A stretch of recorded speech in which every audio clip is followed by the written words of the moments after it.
Yo guys, good morning, good morning. Tomato sauce in here. Today, I want to teach you guys how to unlock your elite transmog on your monk.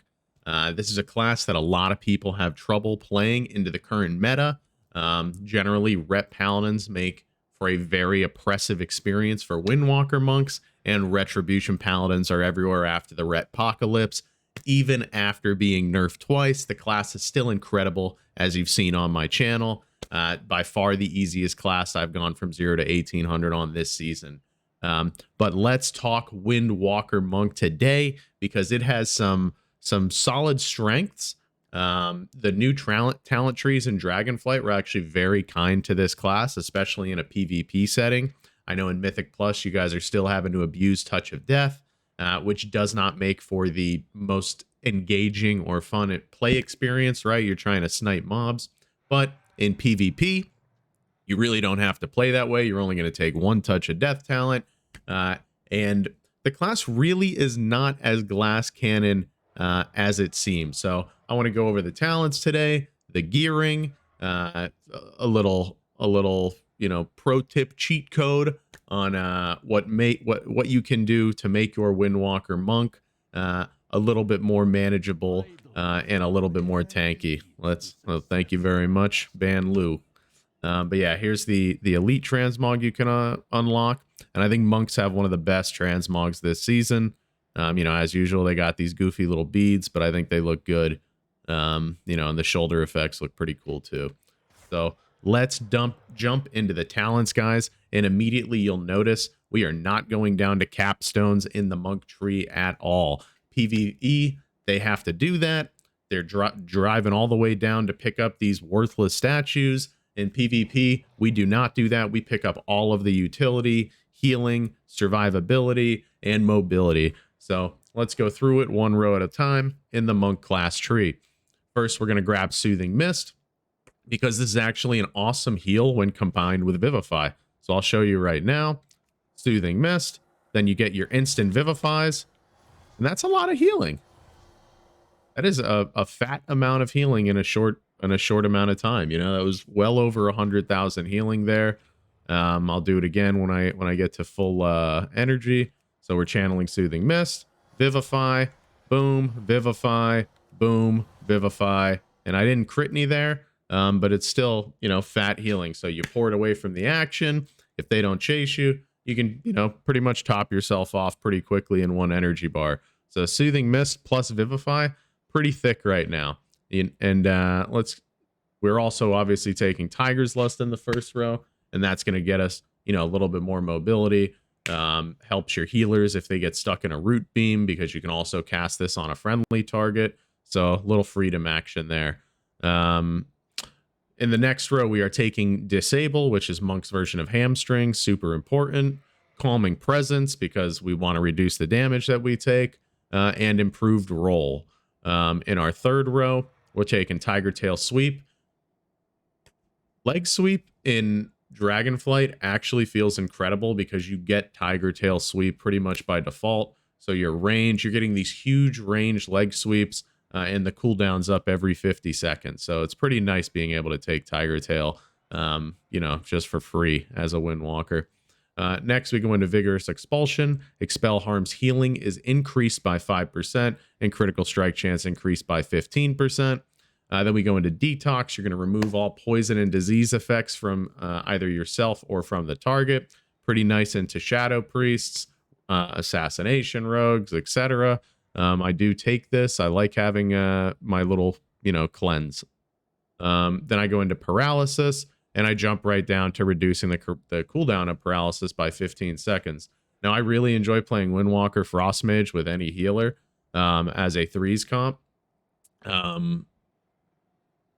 The unfortunate effect of this is it does DR with sheep, but you can also use Paralysis just to peel DPS every 30 seconds. So still very strong, even when your Paralysis is DRing with your partner's sheep or other CC, right?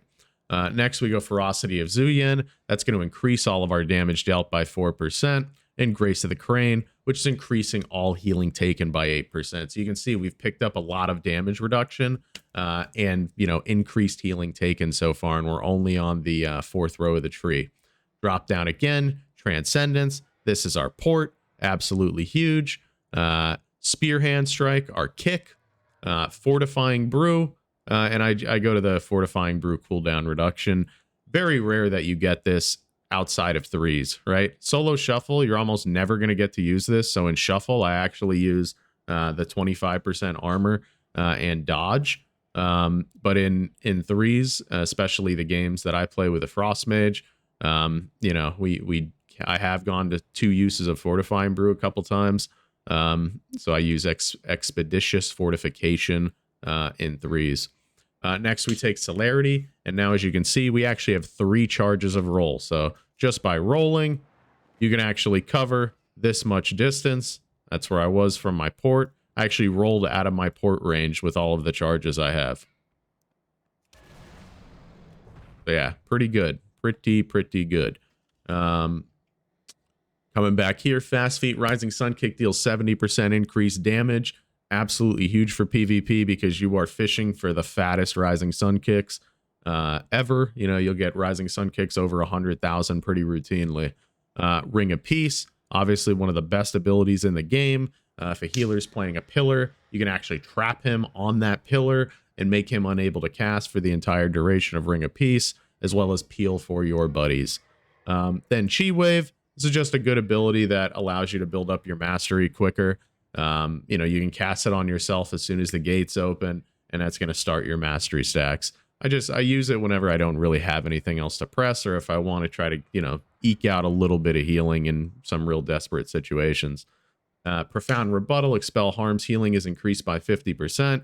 This talent's awesome. You know, we take this 100% of the time, and then I go close to heart, and I just go 1 out of 2. I would like to do 2 out of 2, but I feel that Escape from Reality is really helpful on Windwalker. So let's talk about Escape from Reality. Escape from Reality is going to allow you to port back to your original location within 10 seconds. So sometimes if I'm the kill target, they will, you know, a warrior will leap behind me. A ret will use all their mobility to come get me. So I'm trinketing, I'm porting back here, and then within 10 seconds, you can see the little buff you have here. They're running to you like mongoloids. Boom, I'm right back to the front now, and I'm all the way over here now, right? And I'm just healing behind the pillar over here, calling it a good day, right? They're all the way back there. So I do not like playing without Escape from Reality. I think it just makes your port that much better. So yeah, I would rather have 4% less healing than, you know, not have this button. I think it's absolutely huge on Windwalker because although you have 4 walls, you do need to buy time in between those walls sometimes. You are still squishy. Next, we obviously take Diffuse Magic, Dampen Harm. We're taking Improved Touch of Death so that we can execute somebody when they're below 15% health, which is pretty big. And then Strength of Spirit, Expel Harm's healing is increased by up to 100% based on your missing health. And Expel Harm, you know, based on your missing health can be a pretty chunky heal. You can get 30, 40k Expel Harms depending on how low you are. So that wraps up the class tree. I don't go any further down here. This is all, especially these 6 nodes, they could just delete from the tree. They're garbage. These statues need to go. They are not worth the key press. All right, so let's get into the Windwalker class tree or specialization tree. And I play this exact build pretty consistently. I don't deviate at all. I know some people don't like Dance of Chi-Ji. I love it. I like the proc. I like the AoE damage. I enjoy putting out pressure. The way I play Windwalker is less about that, you know, massive burst and more consistent damage. I'm trying to peel for my Frost Mage, so I'm swapping targets a lot. And Dance of Chi-Ji is nice for that, especially into melee cleaves. But I lock these talents in just about every game. I really wish Storm, Earth, and Fire was less buggy because I don't like Serenity that much because it desyncs with all of your other abilities, right? So it being a 1.5 minute cooldown is kind of to me. I guess it's not a terrible desync, right? You have 40 seconds here. Then you have 2 minutes on Zuyen, you know, and 30 seconds on Phaline. So it lines up all right with the Phaline stomps at least. But Strike of the Windlord can desync if you don't hold it. So you got to kind of hold your Strike of the Wind Lord for your goes. All right, so let's go into it. We're taking Touch of Karma, Ascension, Power Strikes, Fist of Fury. These are the 4 you need to go down through the tree. And then I go to Widening Whirl because I'm taking Dance of Chi-Ji. So bigger radius of spinning of SCK. Mark of the Crane because I'm always swapping targets. You can keep this at 5 stacks pretty well. Shadow Boxing Treads. Blackout kick damage is increased by 10% and it hits an additional 2 targets. Super nice. Your blackout kicks are going to cleave the entire time. Then we go into Dance of Chi-Ji, and that's as far down as I go on this side of the tree. Now over here, I'm taking Flashing Fists for Fist of Fury damage. Fist of Fury damage is increased by 15%. When Fist of Fury deals damage, it has 5% chance to refund Chi. Go down to Glory of the Dawn. RSK has a 25% chance to trigger a second time, and it restores 1 Chi. And then we take that into Strike of the Wind Lord, right? Over here, we're taking Serenity instead of Ceph in all situations right now. And we come down into increasing the duration of Serenity every time you cast a Chi Spender. So you can get a little longer Serenities there. I always play Hit Combo. It's 6% free damage as long as you don't clip your Mastery. And we take this down over here into Thunder Fist. Strike of the Wind Lord grants you a stack of Thunder Fists for each enemy. Thunder Fist discharges upon melee strikes, dealing 37,000 nature damage. It's huge damage in your burst. Teachings of the Monastery. Tiger Palm causes your next Blackout Kick to strike an additional time. Blackout Kick has a 12% chance to reset the remaining cooldown on RSK. That's why we're really taking that. Invoke Zuyen. Solid DPS cooldown. Zuyen does a lot of damn. Into Fury of Zuyen.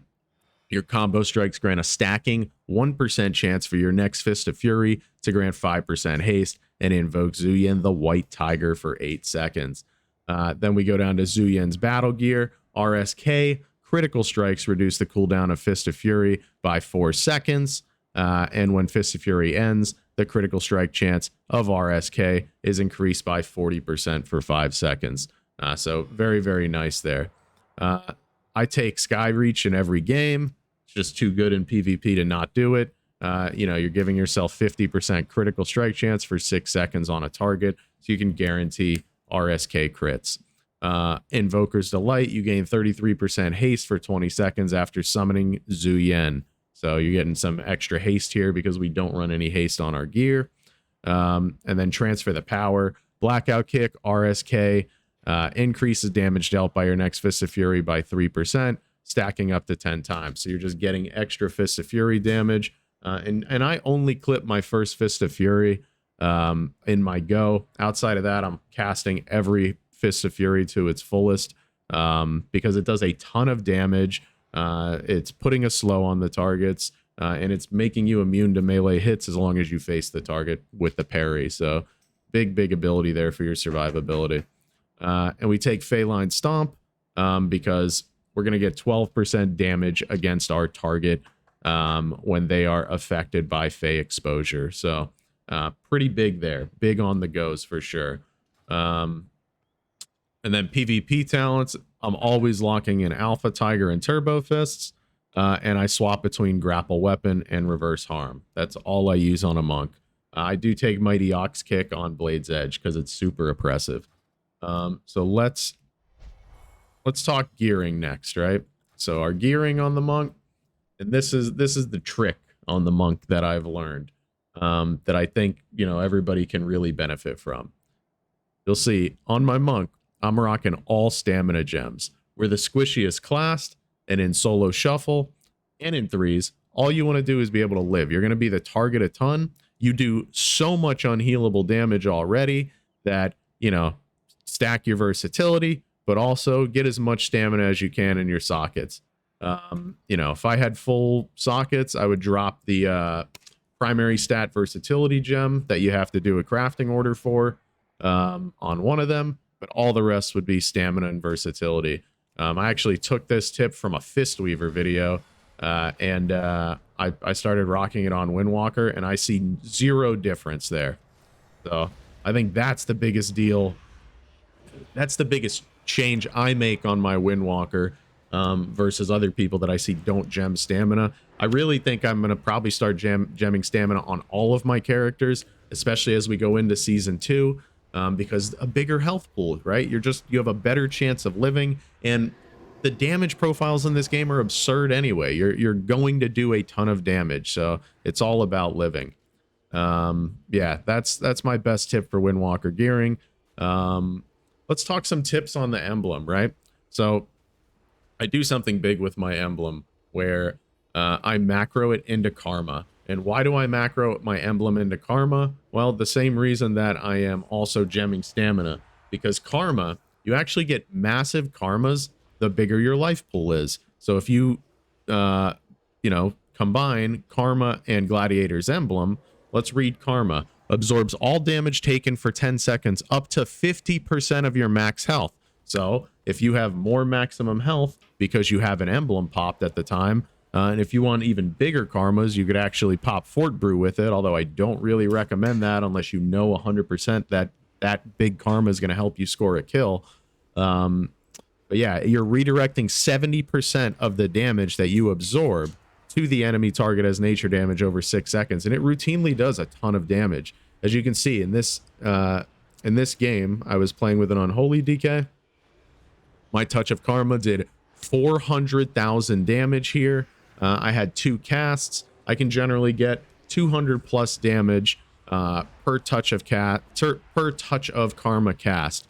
I've seen karmas as big as over 300,000 hit points reverted back to the people that are attacking me, especially when I combine it with fortifying brew.